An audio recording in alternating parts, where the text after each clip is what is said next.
الشيطان الرجيم بسم الله الرحمن الرحيم قال رسول الله صلى الله عليه وآله وسلم أنا سيد النبيين وعلي سيد الوصيين إنا أوصياء من بعدي 12 أولهم علي وآخرهم القائم المهدي محمد وآل محمد صلى الله عليه وسلم.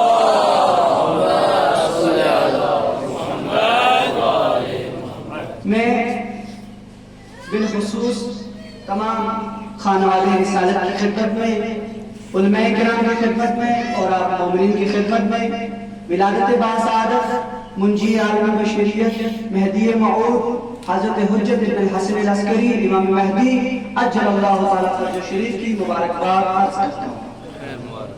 تمام حمد ہے اس پروردگار عالم کے لیے جو زمین و آسمان کا پیدا کرنے والا ہے.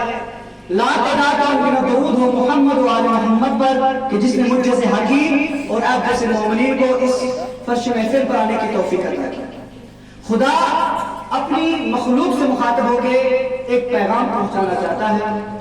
کہتا ہے ایک بات جان لو، اگر کوئی نعمت تم تک پہنچے، اگر کوئی نعمت تم تک پہنچے تو سب سے پہلے میرا شکریہ ادا کرو. کس کا؟ میرا شکریہ. لیکن اس کا بھی شکریہ ادا کرو جس کے ذریعے یہ نعمت تم تک پہنچی، جس کے ذریعے اللہ نے یہ نعمت تم تک پہنچائی ہے، جو وسیلہ ٹھہرا ہے. تو اس لیے میں بہت ہی مشکور ممنون ہوں جناب استاد محترم حجت الاسلام والمسلمین الحاج آغا سید دست علی نقوی صاحب اور دیگر اساتذہ کرام علماء کرام جو یہاں پر ایسی محفل کا انعقاد کرتے ہیں کہ جس سے ہمیں کچھ سیکھنے کا موقع ملتا ہے. محمد و آل محمد صلی اللہ علیہ وسلم.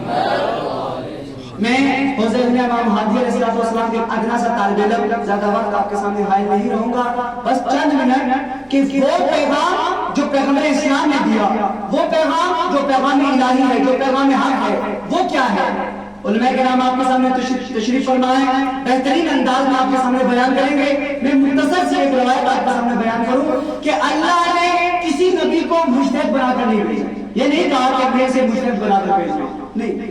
کسی نبی کو یہ نہیں کہا کہ میں اسے فلاں مرتبہ دے رہا ہوں، اسے یہ کہو، اسے وہ کہو، نہیں. خود القاب دیے، خود مرتبے دیے، کسی کو یہ نہیں کہا. لیکن ایک چیز جو اللہ نے اپنے سب سے بہترین نبی کے لیے اور سب سے افضل ترین نبی کے لیے لقب دیا، وہ کیا ہے؟ وہ ہے مبلغ، تبلیغ کرنے والا، لوگوں تک پیغام پہنچانے والا. اللہ تعالیٰ فرماتے ہیں یا ایھا الرسول بلغ ما انزل الیک من ربک. تم مبلغ بن جاؤ. کس چیز کے مبلغ؟ جو چیز تمہارے رب نے تم تک پہنچائی ہے اس دنیا تک پہنچانے کے لیے. تو وہ پیغمبر اسلام کیا ارشاد فرماتے ہیں؟ اللہ کے نبی نے پہلے ہی ارشاد فرمایا تھا اے لوگو نبیکم خیر نبی، تم سب کا نبی جو ہے وہ بہترین نبی ہے. وصیکم خیر وصی، اس کا جو وصی ہے وہ بہترین وصی. تو وہی اللہ کا نبی نورانی ارشاد فرماتا ہے، نورانی کلمہ ارشاد فرماتا ہے کیا؟ میں انا سید النبی، میں تمام نبیوں کا سردار. یعنی اس بات سے ہم آپ سمجھنے چاہیے کہ کس طرح سے پہلے مراحل کو اللہ کے نبی نے ذکر کیا.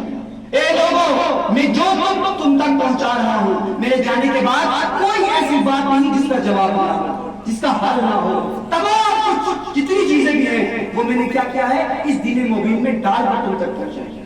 اب ارشاد فرمایا انا سید النبیین، میں تمام نبیوں کا سردار ہوں، میں تمام نبیوں کا آقا و مولا ہوں. پھر فرمایا وعلی سید الوصیین. اب یہاں پہ سب باتیں جو بھی دعوے دار ہیں اپنی باتیں یہاں پہ ختم ہو گئی. کیا فرمایا؟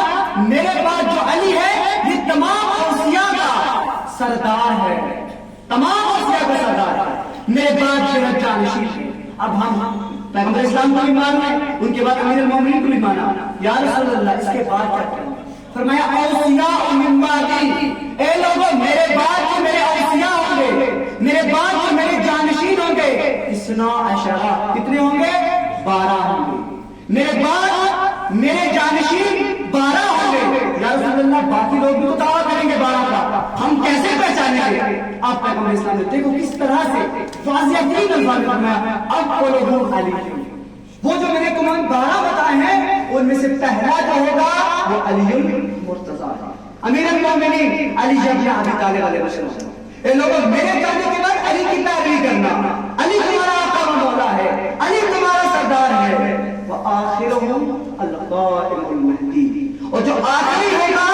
کا نام مہدی ہوگا. جب وہ ظہور کرے گا تو تمام دنیا کو عدل و انصاف سے پر کر دے گا.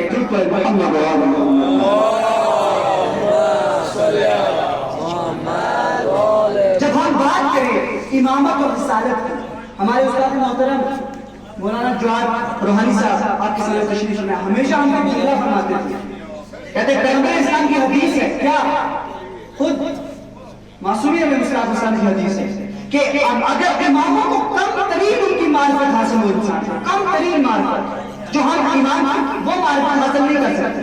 ممات ولم یعرف امام زمانہ مات میتۃ جاہلیہ، جو شخص اپنے وقت کے امام کی معرفت پہچانے بغیر مر جائے اس کی موت جہنم کی ہوگی.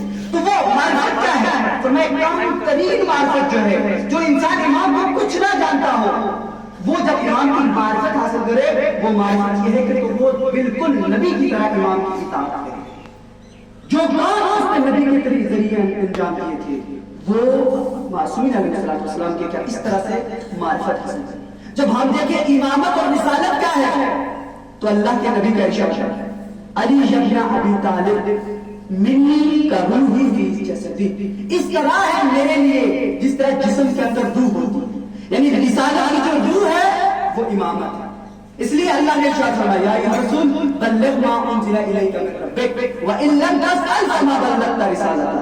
اگر تم نے یہ کام انجام نہ دیا تو گویا کار رسالت کا کوئی کام انجام نہ دیا. کیوں اس منصب امامت کے اوپر اتنا زور دیا؟ فرمایا اس لیے کیونکہ میں نے نبی کو صاحب شریعت بنا کر بھیجا ہے. اگر میں کوئی پیغام آپ تک پہنچاؤں اس کی حفاظت نہ کروں تو وہ ضائع ہو جائے. یہ مدرسہ ہے، مدرسہ امام ہادی ہے، یہاں پر اس کی بنیاد ڈالی ہے، لیکن اگر اس کی حفاظت کرنے والا کوئی نہ ہو تو گویا یہ بیکار ہے، اس کا کوئی کام. لیکن اگر حفاظت کرنے والا ہو تو اس کا جو کام ہے، جو مقصد ہے وہ ہم مراد تک پہنچے. اللہ نے دین مبین ہم تک پہنچایا. اگر یہ دین باقی نہ رہے تو اتنی زحمتیں اٹھانے کا مقصد کیا ہے؟ لوگوں تک پہنچانے کا مقصد کیا ہے؟ فرمایا اے میرے نبی، اے میرے حبیب، اب محافظ دین کا اعلان ہے جو اس دین کو بچائیں گے. کیا فرمایا اولہم علی، پہلے علی ہوں گے، وآخرہم القائم المہدی، اور آخر جو ہوں گے وہ امام زمان ہوں گے. بس ان کی اطاعت کرنا. جب ہم ان کی اطاعت کے اندر آئیں گے ہم دیکھیں گے امام کی اطاعت کیا ہے. فرمایا امام کی اطاعت یہ ہے کہ نظام امام کا اقرار کرنا. جو امام کا نظام ہے اس چیز کو تسلیم کرنا، اس چیز کو ماننا. اگر ہم نے نظام امام کا انکار کیا گویا ہم نے وجود امام کا انکار. لک لکائے زبان صرف نہ ہو کہ ہم نے امام کو مانا، ہم امام زمانہ. آج کل کا جو دشمن ہے، جو قدیم زمانے میں جو دشمن ہوتے تھے وہ لا الہ الا اللہ کا پرچم لے کے آتے تھے، لا الہ الا اللہ محمد رسول اللہ کا پرچم لے کے آتے تھے. جس طرح سے امام حسین کے مقابلے میں آئے، آج کا دشمن علی ولی اللہ کا پرچم لے کے سامنے آتا ہے. سامنے کوٹ میں اس نے علی ولی اللہ لکھا ہوتا ہے لیکن اس کی پشت پر ابلیس کا نقش بنا ہوتا ہے. ظاہر اس کو ہم علی ولی اللہ دیکھیں گے، ہم دیکھیں گے امام زمانہ بچانے والا ہے، ہم دیکھیں گے یہ تو علی علی کرتا ہے، یہ تو دشمنان علی پر لعنت کرتا ہے. لیکن اگر ہم اس کے اندر دیکھیں گے تو وہ مقصد امیر المومنین کو پامال کرتا ہے، وہ مقصد امام زمانہ کو پامال کرتا ہے. کیسے؟ کیونکہ وہ نظام امام کا انکار کرتا ہے، وہ مرجیت کا انکار کرتا ہے، وہ علماء اکرام کا انکار کرتا ہے. مرجیت کا انکار کرنا نظام امام کا انکار کرنا، اور نظام امام کا انکار کرنا در حقیقت رسالت وحدانیت امامت کا انکار. اس کے پاس کچھ بھی نہیں بچتا. تو ہم اور آپ یہی پیغام ہے. ہم حوضے علم میں پڑھتے ہیں، ہمارے نوجوان ہیں، ہم نے یہ دیکھے اس طرح سے رہبر معصوم فرماتے ہیں کہ انسان کو دشمن شناس ہونا چاہیے، انسان کو دشمن پہچاننا چاہیے کہ دشمن کیا ہے. علی ولی اللہ کا پرچم تو ساتھ میں لیا ہے لیکن کیا وہ پہاڑی بھی آتے ہوئے پتھروں ساتھ جڑ یہ ایسا کام نہیں ہونا چاہیے. بلکہ امیر المومنین کا مقصد ہدف وہ ہونا چاہیے مرد مومن کا جو امیر المومنین ہم سے چاہتے ہیں. صلوات محمد و علیہ وسلم. اللہم صلی علی محمد و علیہ وسلم. علماء کرام آپ کے سامنے تشریف فرمائے. میں زیادہ وقت نہیں لوں گا، بس چند اشارے کریں گے، اس کے بعد آپ کی رحمت اور رحمت تمام. کہتے ہیں جس دن علی کا آئینہ آئے گا غیب سے، جس دن علی کا آئینہ آئے گا غیب سے، پہرانا ہوگا کوئی دیار رسول پر، پہرانا ہوگا کوئی دیار رسول پر.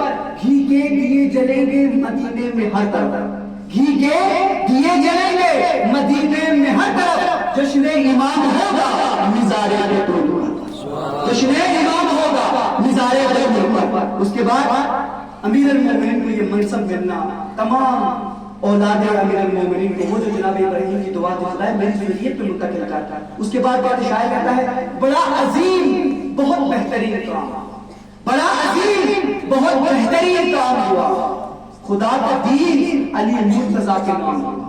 بڑا عظیم بہت بہترین کام ہوا، خدا کا دین علی مرتضیٰ کے نام ہوا۔ سروپ شمس گرم ریت دل میں بھوک سے علی، سروپ شمس گرم ریت دل میں بھوک سے علی، کہاں کہاں سے جلانے کا انتظام، کہاں کہاں سے۔ بس آخری شعر، جو حیدر کی محفل میں آ نہیں سکتا، جو حیدر کی محفل میں آ نہیں سکتا، علی کے نام کا نعرہ جو لگا نہیں سکتا، جو حیدر کی محفل میں آ نہیں سکتا، علی کے نام کا نعرہ جو لگا نہیں سکتا، گر اجازت نہ دے علی کے بچے، گر اجازت نہ دے علی کے بچے تو کسی کا باپ بھی جنت میں جا نہیں سکتا۔